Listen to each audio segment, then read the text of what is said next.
Great, thanks you, Teresa. So very happy to be here at this webinar from SciNote, and I hope to share some insights with you on the data analysis part and some of the best practices that we're using at BISC to do that. Before I start off with the main content, just want to give a short intro of myself as well, same as Alan. So started a PhD in 2014 in bioinformatics at the Max Planck Institute for Informatics. They worked a lot with machine learning, focusing on viral infectious diseases, also on primer design in the immunological context. And one learning there as well was for me that I really like to, develop solutions as well for, hands-on problems and to provide solutions for customers, which is always not possible in the academic space. The next one, I moved to Deutsche Bahn in 2019 as an application architect, working as well a lot in the ML sphere, doing model serving for machine learning, reinforcement learning, and also a lot of DevOps engineering, getting first experiences working with cloud systems. And then in 2021, going back to bioinformatics, working with BISC. Currently, I'm development team lead there, and I'm mainly concerned with developing new bioinformatics solutions, new products. Main interests there are in cloud solutions and immunoinformatics, and one of the focus in the company as well, of course, data analytics and developing robust bioinformatics workflows to get data analyzed in a quick and robust fashion.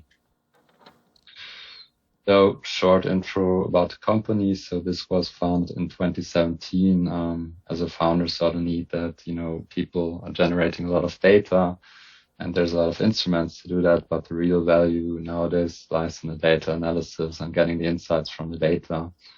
And as you can see, since then, the company expanded a lot, starting in Ghent in Belgium, then moving on to Boston, USA, Switzerland, Basel, USA, San Francisco. 2021, we also opened offices in Amsterdam, and now this year as well in North Carolina in Durham.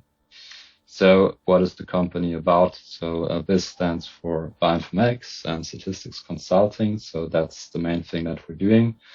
So we have basically three problem domains. So one thing where we help our customers in the life sciences with is basically our, let's say, standard consulting projects, which means customers have data. We have the algorithms, we have the knowledge to analyze the data, visualize the data, interpret the data. So that can help, for example, companies to see if their biological use case actually holds when they're still in the startup phase, and then to see if they can continue that, for example, looking at a specific target. We also build custom software tools. So this can be something like a dashboard, can be a tool to run a machine learning model, anything relating to biological data. And the final thing that we do is to work on automation solutions. So that basically means we build cloud solutions where we do automated analysis, where we build data lakes for data storage and data interpretation.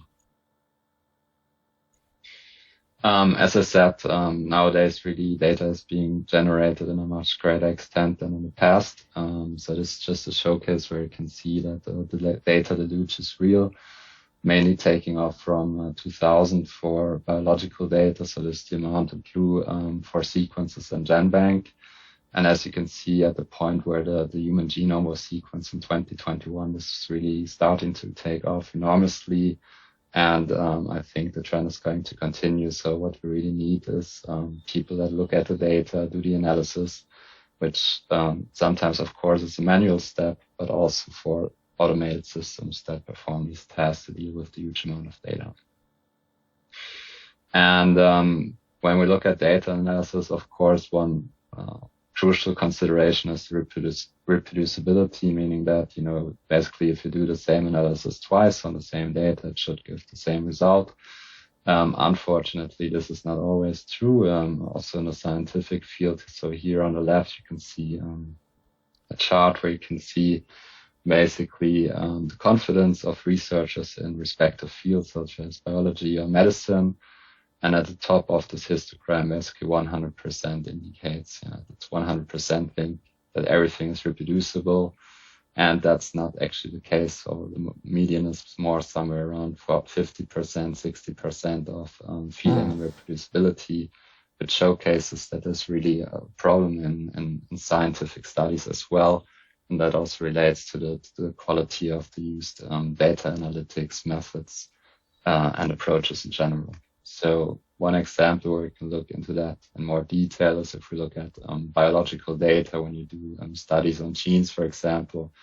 A lot of researchers, they're still using Excel for data analytics to collect their data.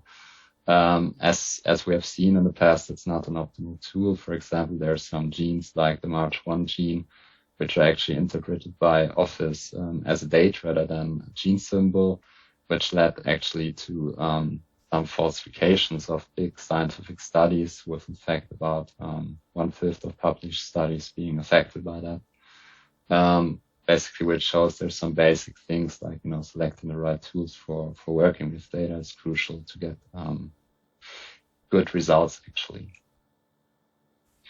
So one of the main takeaways I want to make is that data analytics is not just data analytics, but it's basically a whole ecosphere of different fields and different people, different systems interacting. So here is just a showcase of what you can have as a typical layout. So for example, of course, you need a person that's doing basically hands-on data analytics, right? And the standard thing is that you then have some, manual presentations, some business insights that are attained by the stakeholders, and action is taken ideally based on this analytics. But that's not everything, right? Because you want to get some more value out of that. So it's basically necessary to also have software engineering mindset. You have some applications that you want to develop where you want to put the insights from the data analytics into there to create customer value. And then you also want to ensure the quality of the software. You want to use version control, you want to use the ICD, you want to check the quality of the software. But that's the one additional aspect that I think is very important, to have these best practices there. And then also you want to look at basically this data engineering context, which was already mentioned before by Alan, which I think is also crucial, of course, because you need to have the data, of course, present for data analytics to happen. You need to have it annotated, processed, structured.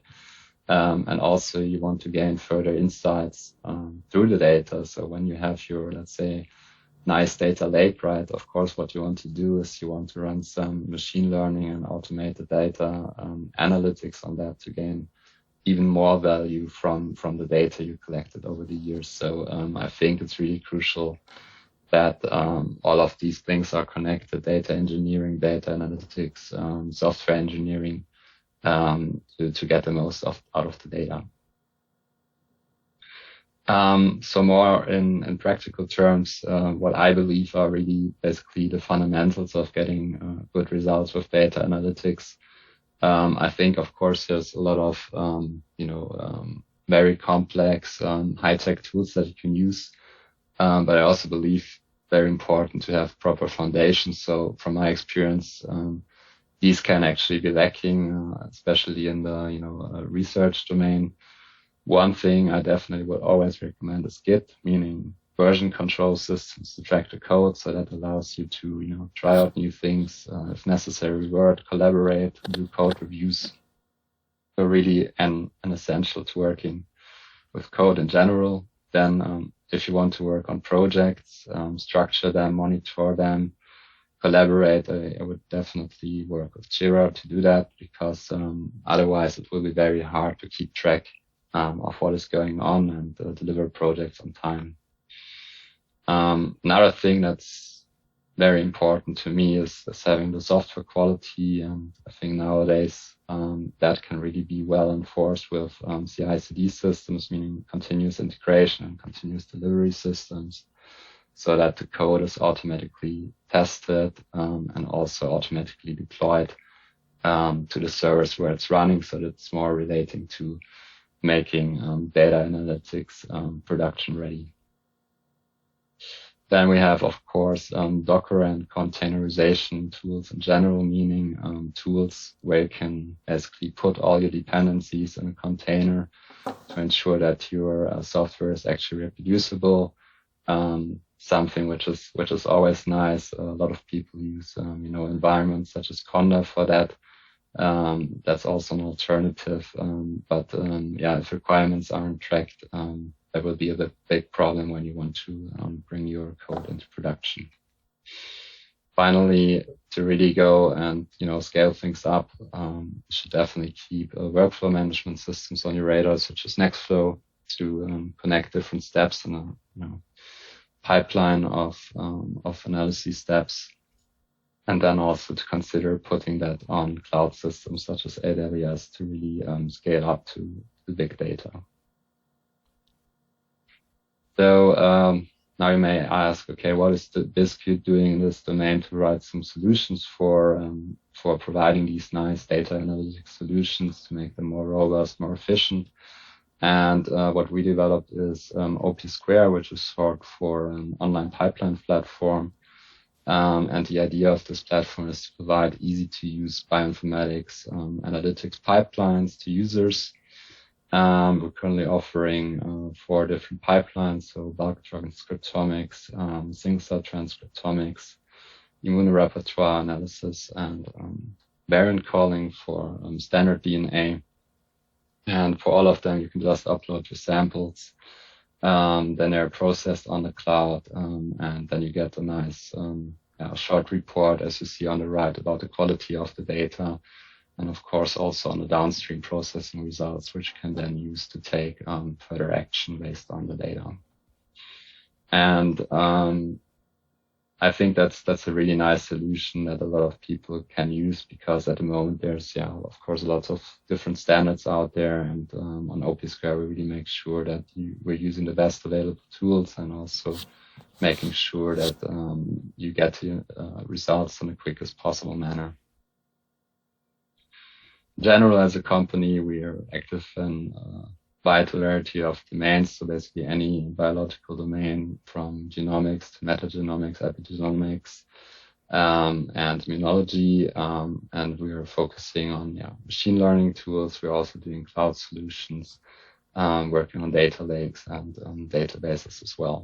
So any of these areas we can supply custom consulting services. And we're working also with quite diverse customers, mainly focusing on companies in the pharmaceutical and biotech industry, meaning, of course, also big companies such as BASF, and also companies that are more focused on individual use cases like absolute antibodies, or trying to develop new biologics as treatment, but also tech companies such as TechBio, which try to create value from data and make workflows accessible to end users that want to use biological data processing tools. So with that, I'm concluding my presentation. Thanks to you for your attention. And if you have any questions, then please feel free to ask me. And if you're interested in working with us, then don't hesitate to contact our CEO and founder, Martin Pressman. Thank you. Perfect. Thank you so much, Matthias. So we came from preparing the data